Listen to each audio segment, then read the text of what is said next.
Hey you guys, it is me, Laura, and I hope that you are having a great day and a wonderful week. And I am here today to share with you what we do for our group subjects in our homeschool. Now, I have an interesting mix in my homeschool because I like to do as many things together as a group as we possibly can, but I'm also a huge proponent of individualizing education for each child. So how does that work? For us, there's some back and forth. There's definitely independent subjects that my kids do on their own, like their math and their things like that. But there's a lot of things that we do together. So I'm just going to walk you through what some of those things are. So the first thing that we do is in the morning, we work on our scripture memory together at breakfast, and we also do our Bible class. Now, this is different from devotional time, where kids are learning to build that relationship with God one-on-one. And my husband and I try to read the same things that they're reading for that time, so that we're all reading the same thing, so that when we have our family worship in the evening, we can share about what we're learning, how we're growing, and that encourages everybody because we're kind of all in the same place. But for the morning time, we do stuff that's a little bit more academic, not just going through the Bible, but I don't know how to explain it, but it's different, and you'll see in just a minute. So right now we are reading through this book, Who is God? And Can I Really Know Him? And this is from Apologia. It's part of their series. They have a 4-part series. And we are moving through this pretty slowly because I have a 10-year-old and a 7-year-old. My 3-year-old, this just goes right over her head. But we just do a tiny section every day. We're not worried about finishing chapters or, there's no schedule for getting through it. We just kind of gauge how the kids are doing that day, how much they can take, and how much time we have, and we read just a little bit every day and talk about it and move forward. And so right now this is good, and it gives us a good chance to answer some of those questions, like how do we know the Bible is true? Let me see if I can show you. What are some of the things, like how can I even know what truth is? What is God like? If God created the world, why isn't it perfect? Who are the Trinity? Just all these kinds of questions. Why did God create me? And it gives us a good time to be able to talk about those things and discuss those things in a very laid back way. I do have the junior notebooking journal that goes with this, and it does have coloring pages and things like that. But because we're doing this over breakfast, we just really aren't using that right now. That doesn't mean that we never will, but at least right now, in the way that we're using it, we just will read it and discuss it. So that's the first thing that we do as a group. Then we come together at 9:30, we start school, and we sing math songs, which right now we're doing the multiplication tables. So they've got them pretty well memorized, but we're going through them and reinforcing them and reviewing them. We just do a couple songs a day. That's a good way to transition into our school time. And math is something that we do individually after that. But then we have our big loop subject, which is our big group time. So this changes a lot, I'm going to be honest. It's not as simple as we do this one thing. So right now, we kind of have a core schedule where I've gone through and I've planned for quite a while, not the whole year, but we have read alouds that match with our history and our science and whatever, and I've kind of intermingled history and science. So right now we are doing America's Story 2 from not the Good and the Beautiful. No, not the Good and the Beautiful. From Master Books, 2 completely different companies. Sorry about that. So this is America's Story 2 from Master Books.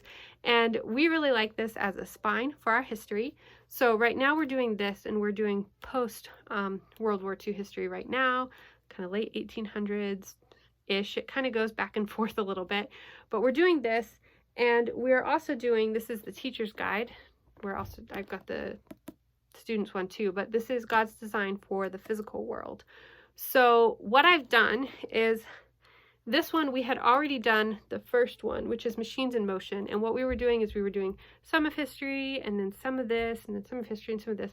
But what I've realized is that these chapters and the content in here happens to go really well with a lot of the content in here. So I have a master plan where I've kind of intermingled it. So we're talking about sound, for example, when we'll be reading about Helen Keller. And we just did a section in here about the Wild West. And in here it talks about how the Wild West played a huge role in shaping American entertainment and how it had a big impact on that.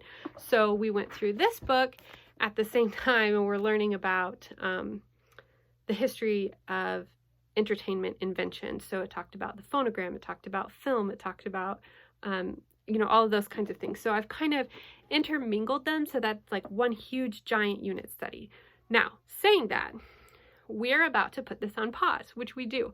So this is kind of my in the background. This is always there so that we have something to do every day. Usually we'll read a little bit and then we'll do an activity, or we'll watch a video, or we'll do something that goes along with it. It might be an experiment. There's lots of different options that we have. So we will do that. But right now, my kids are super interested in space. The Mars rover Perseverance just landed. We watched that. My 7-year-old was actually interested in space for a little bit before that. So we are stopping everything, and we're going to be doing a Mars / International Space Station / planets, like whole space unit. And we're just going to take it as long as we need to. And I'm just pulling together books and resources that we have at home, things from the library, and we're just going to explore it together. So that's kind of how we're doing that. And then if they have another thing that they're immediately interested in on the coattails of space, we will take after that. If not, we'll jump right back into where we are in our history and our science. And of course, that means that this will probably take us more than a year to get through these, but that's fine. I'm in no rush whatsoever, and I think we'll be just fine. So that's kind of what we do for our loop subject. Now, the next group subject that we have, which kind of goes with that and kind of goes with English, which English will be coming next, but that is our family read aloud. Right now we're reading The Great Turkey Walk because we're wrapping up the Wild West, and this is part of what we're doing for the Wild West. So with our read aloud, sometimes we use audiobooks, sometimes we use the actual book, and I will eat my lunch really fast and then I'll read to the whole family. My husband's usually with us, which is really good. It's great for him to be a part of it. He gets excited about the books, which helps the kids get excited about the book, and then our whole family can talk about it, bring it in, and all kinds of stuff. So depending on the length of the chapters, we usually do about a chapter or two a day. Sometimes we read more because we just can't help it. If we're doing an audiobook, sometimes I can't read in the car because I get really sick, but sometimes if we're doing an audiobook and we're going somewhere to go for a walk or a nature hike or whatever, the whole family's together, we'll listen to that. Some then too. But yeah, usually the read aloud will go with whatever we're doing in our loop subject. Now, sometimes there is a book that we really want to read that doesn't go with our loop subject. So we'll read that either when I don't have a book that matches where we are with our science and history, or sometimes we'll pause our science and history and we'll read the read aloud, and we'll do other science and history type activities that go with that. So we kind of do that. So sometimes it matches, almost always it matches, sometimes it doesn't, but we just kind of go with it. But our read aloud times we really, really enjoy together as a family. So then we have our last group subject, which this is kind of new as well, not really, but seems like it might be an interesting one to do as a group, but it's something that I'm still kind of playing with and perfecting, and I don't feel like it's gonna, I'm experimenting. So it probably will change quite a bit still over the next little bit, but for right now, we have our English time, which we do together as a family. So on Mondays, we do poetry tea time. So if I can match the poetry up with what we're doing for our loop subject, great. It's kind of like a big unit study the way I do it, but there's no pressure. So I'll also pick poetry books that I liked as a kid, or poetry books that I think the kids will like, that's on their level. I try and do this so that my toddler can join us too. Usually we'll start it while she's in her nap and she'll wake up. So, because she can't really sit through as much as the older boys want to. So that way she can join us for poetry tea time, still get the fun treats, but she doesn't have to sit through quite as much of it because that's a lot for her. Then we also have on Tuesdays, we do free write. Now, again, this is usually done when my toddler is napping, but if she's not napping, she can join or not. She can do something else or not. So usually for free write, I will have either a picture book that we read and we learn about a grammar concept, a writing concept, or maybe they're, like this last time we talked about where do we get ideas if we're stuck and we don't know what to do, and how do we start? So this time we actually watched a video of an interview with Mo Willems, who did the Elephant and Piggy books, which the kids love, and he talked about where he gets his ideas and how he makes his books, so that gives the kids ideas of how they can get started and get going. And then we have a 15-minute free write. Now, oftentimes they'll keep going past the 15 minutes, but they have to be working on something for 15 minutes. And this is not a time for me to go off and do something because they're working. This is a time for me to be actively engaged with them, helping them to get thoughts on paper that they're struggling to get on paper, helping to see where they might be struggling or where they might need work, both so that I could help them in the moment and so that I can come up with ideas for things for them to do next time. But they're writing at their own level, which works well. I have one who he'll tell me what to write and I write it for him most of the time. I have another one who really likes to dictate. So he has a dictating program, and then we'll print it off and he'll edit it and fix it, and then print it off and cut it up and put it with the things that he's writing. So it's just a really kind of fun way to do it. I'd actually like to get to the point where we can do this every day, but we're not there yet. So that's what we're doing right now. And then on Thursdays, I know this might seem weird as part of English, but it is for us, and that is nature journaling. So we'll do a nature activity and do nature journaling, and have different things for them to work on in their nature notebook. And that's a good way for them to practice their writing skills and practice getting their thoughts onto paper, which is really important. And then on Friday, we do an activity that goes with the read aloud. So if there is a boomerang, or not a boomerang, we're not boomerang age, a dart or arrow from Brave Writer. Brave Writer is a whole writing program, and they have their partnership jotted down, and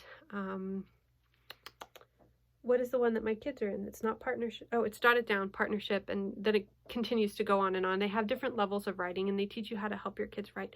We actually aren't using their writing program right now, although I use a lot of the theory and methodology and things like that. But they also have a mechanics program that teaches grammar, and it teaches teaches grammar, it teaches parts of speech, it teaches writing structure and style, and just a lot of different, the mechanics, the nitty-gritty of the writing process. I'm sorry, my brain is not functioning right now. But they have a program where for these darts, which are for the younger kids, and then arrows, and then boomerangs, it takes passages from the text that you're reading, and then you, through copy work and all of that kind of stuff, you learn a lot of things. Now, we don't do a lot of the copy work at this point, but these also have big juicy questions, which are things you can discuss and talk about. There's usually a writing project that each one has, and there's usually activities for book clubs, activities for parties, all sorts of stuff in there. So I will take that and I will pick what I like to use for the particular book that we're working on. So it might be a passage that we work on once a week, that we're doing copy work and we're learning about the grammar, and we're learning about things like an opening hook to a story or things like that. Or like with this one, this week, we're going to be doing an activity where we chart the map, where they went on the map and answer questions and do things, and writing stuff about that. So it just gives us another way to interact with what we're doing in other subjects and do it together. It's a project that we work on together, unless they're doing their copy work for their grammar and stuff, but it's just kind of a way to incorporate all of that. So that's what we do on Fridays. That was a really long explanation, I'm sorry.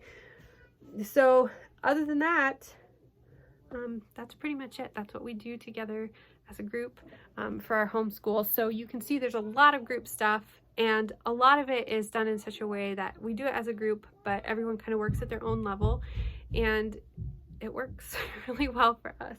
So if you have any questions about any of the programs that I mentioned, or any of the things that I've said in here, please let me know, and I'm happy to show them to you. And I think that is it for now. I would love to hear, what are some of your favorite group resources, or some of your things to do together as a family. Oh, another thing that we like to do is games. We like to do games wherever we can. So we add those in for math, or for science, or for history, or wherever we can. We try and incorporate games. But what are some things that you like to do with your family as a group as you're learning. Do you have a science curriculum that you really like, or do you have some other resource that you love? We'd love to hear about it in the comments below. And if you're looking for resources, be sure to check out those comments where you can get more ideas. Thank you so much for stopping by my channel. If you like content like this, please subscribe, and I will see you next week for another video. I hope you're having a good day. I'll talk to you later. Bye.